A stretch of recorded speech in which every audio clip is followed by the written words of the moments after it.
At so ayan, hi guys, welcome back sa channel natin. At eto na nga si One Punch Man Season 3 Episode 12 natin. At ayan, kung bago ka pa lang din sa channel natin pala, ay huwag mo kalimutan mag-subscribe at pakipindot na rin ang notification bell para ma-update ka every time na meron tayong bagong upload. Sino naman po at ulit, ay huwag na nga natin patagalin pa, simulan na natin yan. At nung sa nakaraan nga, dito tayo natapos sa pagkatalo ni Garo laban kay Royal Reaper sa kay Baghdad. At now, ang continuation niya is talo naman dito, balik na kala Genos. Dahil itong si Genos ay pinapanood niya nga kung paano maglaro itong si King. So dito sa loob-loob nga ni King, sinabihan siya ni Genos na kung maaari ay panoorin niya nga itong si King sa paglalaro. Pero hindi raw alam ni King kung ano yung nasa isip nito ni Genos, bakit siya gustong panoorin. But then, ay eto nga, natapos ngayon ni King itong laro niya. Sabi nga dyan, thank you for playing. At ito sabi ngayon ni King, o yan, okay na, tapos na. Sabi niya ganyan. At eto ngayon, medyo nagulat. Itong si Genos, sabi niya nga dyan, teka, yun na yun, sabi niya ganyan. So laro siya naintindihan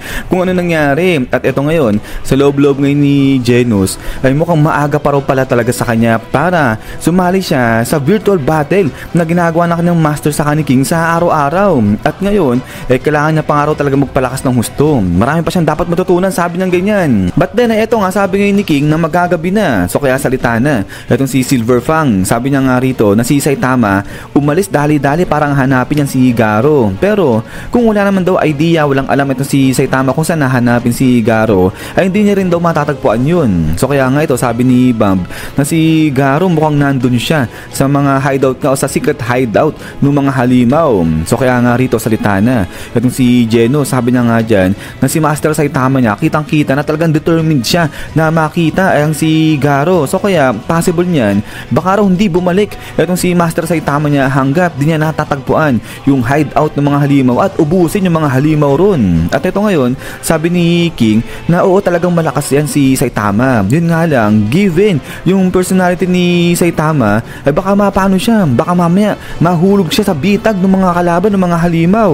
At then, ay ito ngayon, biglang tahimik itong crew nga o yung grupo dito ni Saitama. But then maya pa, ay ito nga, may nagdingdong. At sabi nga rito, nakauwi na ako, sabi ng ganyan. At ito nga, tayo, itong si Genos, sabi nga si Master. At ito ngayon, lahat sila inaabangan itong pagpasok nga dito ni Saitama. At pagkatapos nga niya, ito pasok ngayon itong si Saitama. At ayun, duguan, daming dugo dyan sa katawan nga o sa damit na ito ni Saitama. At sabi niya nga rito, grabe, ang tindi, ang lala ng sitwasyon niya kanina, nasa matinding panganib siya. So kaya naman dito nagulat itong grupo nga dito ni Saitama. At ngayon, ito nga, sabi ni Saitama, nandito pa kayo lahat, si Lolo saka nga si King andito pa, ang sikap na rito, sabi ng ganyan. But then, ito nga, biglang tanong ni Genos, ano nangyari dito kay Master Saitama niya, bakit ang daming dugo? So galing ba yan? Dugo ba yan ni Garo, yung si Hero Hunter? So ito ngayon, sabi ni Saitama, ay hindi, galing yan sa mga halimaw. So ito sabi ngayon ni Silver Fang, galing ba yung mga halimaw niyan sa Master Association? At then,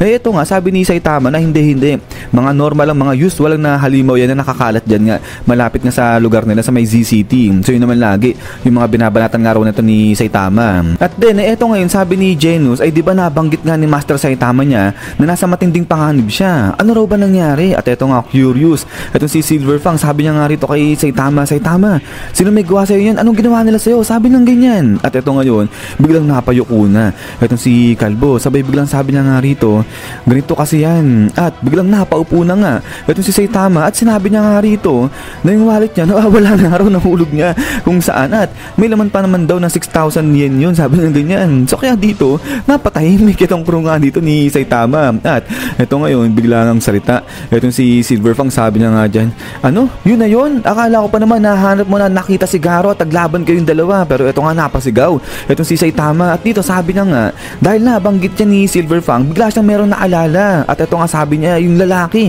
na kumain tapos biglang tumakbo, di nagbayad. At ito ngayon, biglang sabi ni sila Silver Fang, nakita mo na, alam mo na kung saan matatagpuan yung si Garo. At ito nga, bilang seryoso itong si Saitama, sabi niya nga dyan, nung sinimulan niyang habulin yung lalaki na yon, naalala niya, naiwan niya pala yung binili niyang cabbage dun sa may restaurant. Isang araw yun sa dahilan kaya nga siya lumabas para bilhin yung cabbage na yun. Pero nga dito, biglang baligwas itong si Jenna, sabi niya nga dyan, hindi, okay, sige, kukunin ko, sabi niya ganyan. Ito nga, parang laban na laban itong si Genos. Pero ito nga, bigla nga siyang pinigil ni Silver Fang, sabi niya nga dyan, hindi Genos, huwag kang umalis, hindi ka pwedeng umalis ng ganyan yung kondisyon mo, sabi ng ganyan.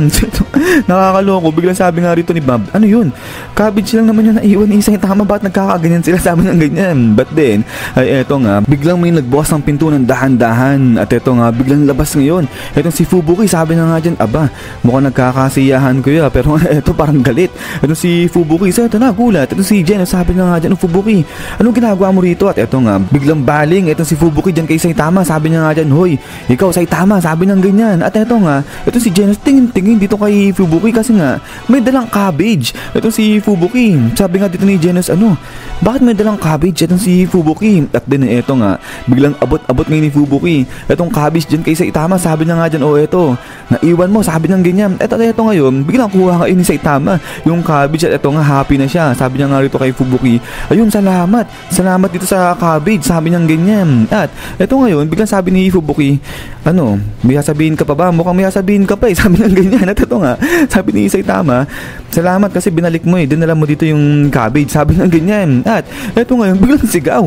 Eto si Fubuki, sabi na nga dyan, nagmamaang-maangan ka pa dyan, kunyari wala kang alam. Sabihin mo na, mag-sorry ka. Pinagbahid mo ako ng bilang restaurant, tas bigla kang umalis, sabi niya ganyan. So kaya ito, pinawis ito si Saitama, sabi niya nga dito, sorry, sabi niya ganyan. At eto ngayon, biglang tuloy pa nga dito ni Fubuki, iniwan na naman daw siya nito ni Saitama habang may sinasabi siya. So ito, sabi ni Saitama, ano, may sinasabi ka ba? Sabi niya ganyan. Ito nga, sabi ni Fubuki, okay, tamo na, hindi ka nakikinig sabi niya ganyan. At ito nga, sabi ni Fubuki, simula ngayon ay may utang na loob daw siya dyan kay Fubuki na ngayon, at wag raw yan kakalimutan ni Saitama. So grabe, gigil na gigil ito si Fubuki. But then, ay eto nga, habang nagsasalita dyan, habang pinapagalitan ni Fubuki si Saitama, ay eto, napapaisip itong si Genos, sabi niya nga dyan, alam naman daw nito ni Fubuki na pagdating sa combat power, mas malakas sa kanya si Master Saitama niya. Pero bakit daw ginaganto-ganto lang ni Fubuki si Saitama? So siguro daw may pinaplanong hindi maganda ito si Fubuki. At eto, biglang sabi ni Genos, alam ko na,